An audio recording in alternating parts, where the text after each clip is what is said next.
Russ Lande from Junior Scouting and the Scouting Director for National Football Post from Chicago. Russ, there's one name that's kind of surprising we could see early on from the ACC, right? No doubt. I think when you look at Carradine, injured his knee against Florida. He just had his pro day in the last week, and he ran very well. He worked out well. I think NFL teams are now considering him in that top 10 to 12 picks, which would have been unheard of when you heard he blew out his knee nearly 3 months ago. This is really a question of risk. A guy who tears his ACL the last regular season game of the season. It is risky. I mean, I will say, if you tear your ACL in December and you're having that kind of pro day in April, it shows what kind of determination, what kind of work ethic you have. So I think his stock's just going to continue to rise. But you're right, it does come down to, with such a recent injury, how is he going to perform, at the start of the NFL season? So I think a lot of teams are going to take that into consideration, but he couldn't have done anything better for himself than have a workout like he did. 12 teams were at that workout. 135 days after an ACL surgery, he runs a 4.75. So Russ, knowing all that, who's willing to take that chance? I think there's a lot of teams willing to take the chance because his tape was so impressive. Now they feel comfortable with the knee. I think you have to look at Detroit at 5 as a consideration. If Ezekiel Ansah is gone, I think they will consider Carradine.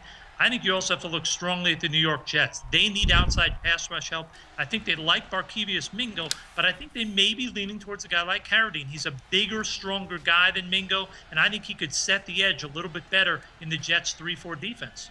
Carradine, 11 sacks in 2012. And Riley, it's inevitable to compare him to his bookend, Bjoern Werner. They were both fantastic, and they both could go early. They are. I mean, it's unbelievable they have the two good of players on both ends on the same draft class. But Bjoern Werner's a guy who I don't think there's really any question marks about. He has proved what he can do, the player of the year in the ACC on defense last year. But his athleticism at his size, at almost 270 pounds, the way he can contort his body, he can dip under tackles. He's got an explosive get-off on the pass rush, and he makes plays, when the game's on the line and when they need him to step up. And he's a guy that reminds me a lot of Chris Long, a guy I played against. They've got that just relentless motor, passion, and love for the game, and that's what Bjoern Werner brings. I think there's just such a high ceiling for Bjoern Werner. He hasn't been in the States very long. He's got good coaching, but he's leaving early, so he hasn't had, Pop Warner years to grow as a defensive player. So he gets under the tutelage of a defensive end, a defensive line coach. There's no telling what he's going to do. I think he's going to have a huge NFL career, potentially be a Pro Bowler down the road. Russ, your most recent mock draft, you had him number 5. Yeah, and I think when you look at Werner, he's one of, to me, the safer picks. And you hate to say that because none of these guys are sure things.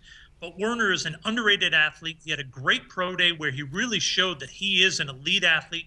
He's got great hand juice. He's powerful at the point of attack. And I think what's impressive about him is he's not only an elite pass rusher, but he's a guy that dominates run blockers, gets rid of them, makes tackles. I think he's going to be an instant starter, and I loved Riley's comparison of Chris Long. I agree with that. He's going to be a guy that's going to be a 10 to 12-year starter, many-time Pro Bowler, in my opinion. All right, Russ, these teams thinking about taking Carradine or Werner, what separates the two?